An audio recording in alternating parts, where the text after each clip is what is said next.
Hello, glad to see you again. School at Lida TV has been working on the project A Virtual Tour of Belarus. Today, in the framework of the project, we are welcoming you to our native town Lida. Meet other guys Mark Baldowski and Yana Hrul. Hi, there are so many beautiful places in our blue-eyed Belarus, all of them are fascinating and worth visiting. We invite you to a virtual tour of Lida, a small beautiful town in western part of our republic, situated only 160 kilometers west of Minsk. You cannot see it on the globe, a little, like a grain, but you will find it in your heart, among the people, hurrying to work. And in a moment you will understand. Oh Lida, you are really great. As far as I know, Yana, there are many different explanations and versions of the town's name. Yes, Mark, some historians say that the name of our town takes its origin from the word Lida, which means the place free of forest.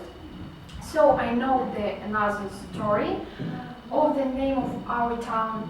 It is about Gettin's daughter who didn't want to marry the unloved man, and she committed suicide. She threw herself into the river, and Gettin called the river Lydia and the town Lida in honor of his favorite daughter. I should say I like the second version more. Lida is a wonderful place with an interesting and eventful history, deep cultural traditions and rich archaeological and literary heritage. Well, Yana, I think it is high time to start our tour. Right you are, Mark. We should obviously start it from Lida Castle, which is officially protected by the state and is one of the oldest of all Belarusian castles. It is the birthplace of our town. Lida Castle was one of several citadels erected by Grand Duke Gediminas of Lithuania in the early 14th century to defend his lands against the expansion of the Teutonic Knights. Built on sand, Lida Castle has withstood 7 centuries of battles and occupations of the surrounding land. The site selected for the castle is naturally defended by the Kamenka and Lida rivers. The construction of the walls was carried out in 1323, 1324 and 1325. Later they were faced with red brick. The castle had 2 angle towers and the church, which was moved outside the walls in 1533. The upper stories of both towers were lived in. Despite its strong fortifications, Lida was taken by the Teutonic Knights on several occasions. In 1384 and in 1392. Lithuanian Grand Duke Vytautas gave it to his ally, Hunt of Tamas, who settled in a yard near the castle. In 1406, the family of Yari of Smolensk was locked up in Lida as hostages. His attempt to take the castle and liberate them wasn't successful.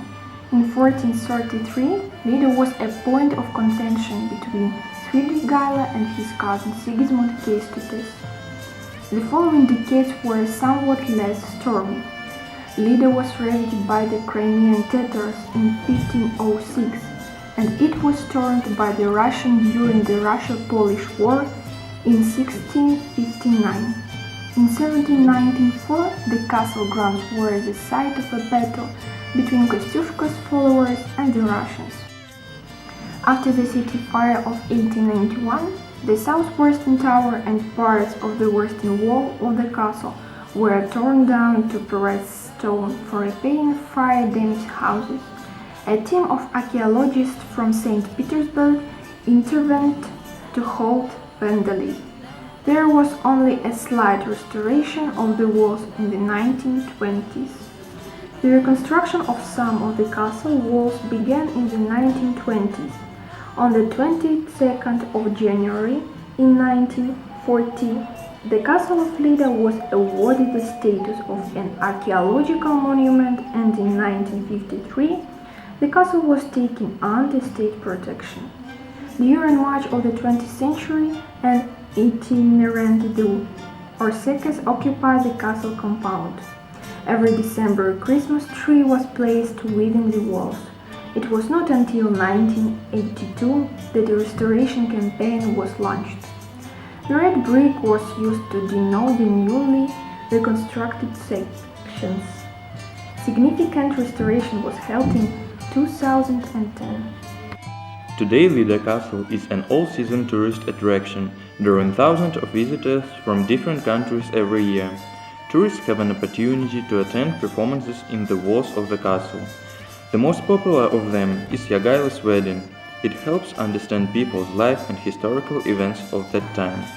Festival of medieval tradition and culture take place in the castle. Nightclubs from different countries take part in night tournaments, which are regularly held in the castle in summer.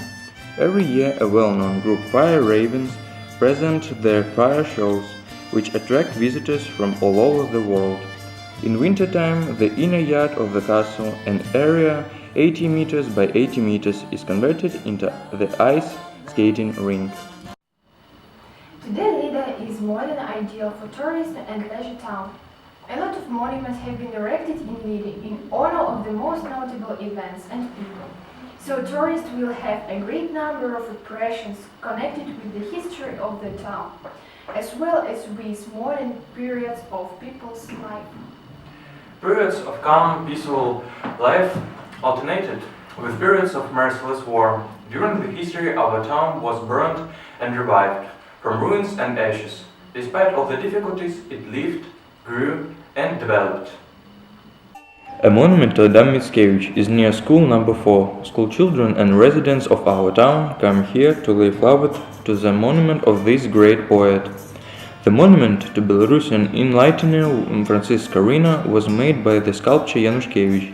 It was installed in 1993 at the beginning of Soviet Street. At the crossroads of Victory Avenue and the railway line, which was built in 1914 during the First World War, you'll see a monument of railwaymen in the form of an old steam locomotive. The railway was laid through the swamps by women's hands only, as men fought bravely in the battles. There are many churches in Lida, all of them are worth visiting. The Cross Exaltation Catholic Church, which is a fine example of late Baroque architecture. It was built in 1747 by John Glaubitzer, the famous architect of the 18th century. The church is included in the list of historical and cultural heritage of the Republic of Belarus. All Saints Church was built in 1990. It is located in Komsomolskaya Street, near the town market. A lot of parishioners come here every day. St. Joseph Church was built in 1794 in the late Classicism style. The round stone church is very attractive. In 1842 it was burned down due to the fire, but was soon rebuilt. Currently it is an Orthodox church. You cannot but visit our Arts and Historical Museum. The museum had 3 exhibition halls with collections of weapons, awards, pictures, stuffed animals, household items, prints and historical documents for permanent and replaceable expositions. It offers the sightseeing and thematic tours around Lida Castle, theatrical performances featuring and life of Lida, residents in the Middle Ages and knights' battles. Unfortunately, our tour has come to its end. We haven't mentioned anything about deep cultural traditions of our native town.